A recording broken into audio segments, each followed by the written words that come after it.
Welcome to Sportsbookreview.com. I'm Flash and I'm joined by Donny and Drew as we go through the NFL 2020 regular season win totals. And it's the NFC East. It was an absolute clamber last year. And if we're talking NFC East, I can only go to Donny and say that the Cowboys are at 9.5, Eagles at 9.5, 6.5 the Giants, and 5.5 the Redskins. Eagles, 9.5, Donny. Yeah, hey, look, the Eagles won the division last year with a bunch of gum and sticky tape at wide receiver with practice squad guys coming back, but that's how it's built when you have a pretty good offensive coordinator and head coach, and also with a really young dynamic quarterback that can make some plays. And then you see the playoffs when the young dynamic quarterback goes down, they're not so dynamic anymore. But hey, you can only bet, you can only look forward to what's coming into the new season and teams that are being healthy. I think the Eagles are the best team still in this division, and we're going to see what they do at wide receiver, because if you get a healthy Deshaun back, which, hey, he's getting older as well, but he does still have that straight line speed they anticipate. Is Alshon Jeffrey going to come back, or is it going to be a post-June 1 cut for the Philadelphia Eagles? Do they draft a wide receiver? We all know the struggles that the Philadelphia Eagles have had in the draft. They still come back with the semblance of a pretty good offensive line. Adding Darius Slay was huge in the secondary, because if you just put the one thing that we could not do over the past couple of years, heck, since Asante Samuel is here, if you have another number one wide receiver on your side, he can eat up the Eagles secondary. Hopefully that slows it down. But overall, just starting this off, I do think the Philadelphia Eagles should win the division here. We'll see what comes up in free agency and in the draft. But the semblance of some of the changes in the division, even though both of these teams are listed between the Dallas Cowboys and the Philadelphia Eagles, similar in team totals, I think the Eagles are the better team here in this division. I think they'll go over their team total, which means they'll win the division.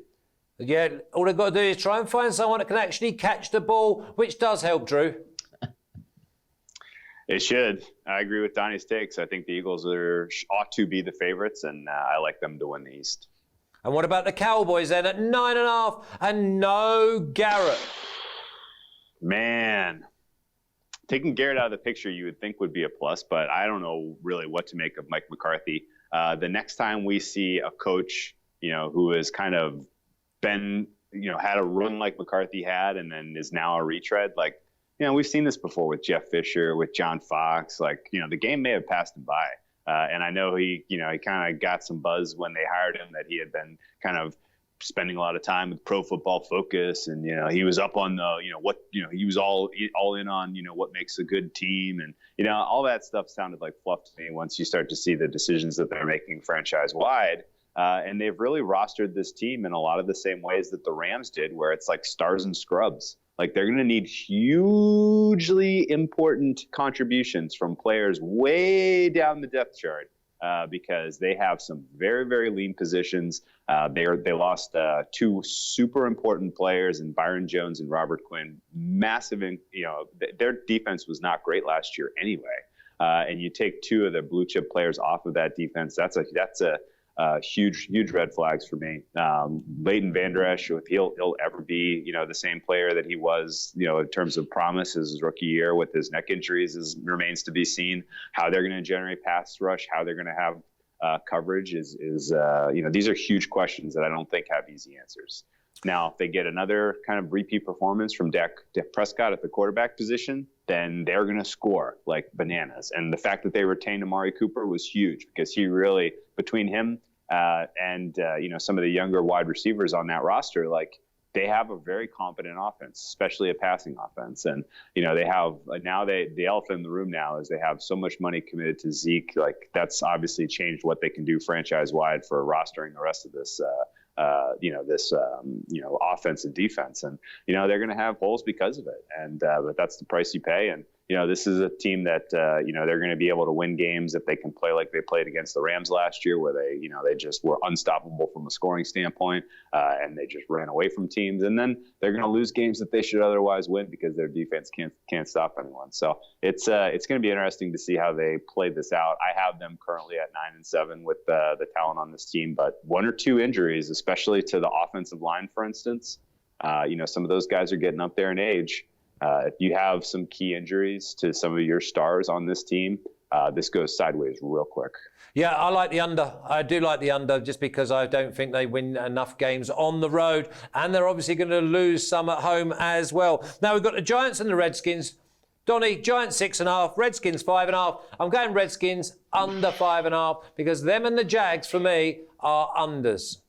Yeah, we got to figure out what we're doing at quarterback on both of these teams. I know they both drafted quarterbacks. They're going to tell you right out front that we're going to get after it, and these guys are our franchise guys, which technically they're not really telling you that. If you read any of this stuff coming out from Ron Rivera or even the new Giants head coach where, hey, everybody's job is up for grabs and this and that, and the whole rah-rah thing. And I am an NFC East fan overall. And look, I don't like the Dallas Cowboys. I don't like the Giants or the Redskins, but I'm fair enough to be objective where if there's money to be made, I made more money on the Dallas Cowboys betting for them than any other team in the NFL. So if it makes sense, it makes dollars for me. I'm going to put it after it. The one thing I don't like about the Giants, and I do like the fact that both of the teams are starting over with the Giants and also the Washington Redskins, trying to move forward in the future, find out their quarterback, but new regimes coming in. But look, the whole rah-rah mantra of the football Giants right now where no, everybody's job is up for grabs and you're going to have a press conference as if you were having your incoming freshman recruits where you want to scare them like it's my way or the highway. I would like to see how that plays out because sometimes you can push that talent. And in the NFL, in most of life in professional sports, you're hired to be fired. Sometimes getting that stickler in like we used to get back in the day when, Tom Coughlin comes into the Giants or Tom Coughlin goes down to the Jacksonville Jaguars. There's a lot to be said about restructuring because what didn't work before. They might get a bounce this year. I just don't see it from either team. But look, I think if one of these teams, if we're just going to pick between the Washington Redskins and the New York Giants, who's going to elevate, that all changes to me depends on who the quarterback's going to be. If we're rolling with two young guys, I'm going to lean towards the Giants and actually have a better season than the Washington Redskins. But the Redskins pull off something and get a veteran quarterback, that might be enough to flip for me in this spot, Flash. I'm not sure. I think the Redskins are in all sorts of trouble, Drew. Yeah, no, I do think that I agree with that as well. I think both of these teams are forget about them. I don't know if I'll be betting on many of Redskins or Giants games or watching many Redskins or Giants games. The Giants, I thought all of Donnie's points were relevant. I think their coaching staff is a disaster, top to bottom. They brought in all kinds of coaches who I don't have a ton of respect for what they're bringing to the game for the today's NFL. Similarly with the Redskins, like Ron Rivera, all of a sudden going to bring in some masterful new approach. Like, yeah, he's a great guy. Like, clearly he's a great guy, but you still have Daniel Snyder as the owner. He still has fingerprints all over this roster. Dwayne Haskins, probably, bottom 5 quarterback in the NFL in terms of my expectations for this year's performance. And, you have tons of questions all over the roster otherwise. Like, yeah, you have a couple of bright spots here and there. You have a couple of guys that can make plays on defense, but you have massive holes in your secondary, and your quarterback play is going to be erratic from, week 1 to week 17. So I tend to agree with you. I think the Redskins are an under, but again, they could get a couple wins against the Giants, and then this could get a little sweaty. So I'll probably end up staying away from this. Yeah, well, I'm with the Redskins under, the Cowboys under, and the Eagles. I'll just be cheering them on. But that's the NFC East. Donnie, Drew, till next time, you take care.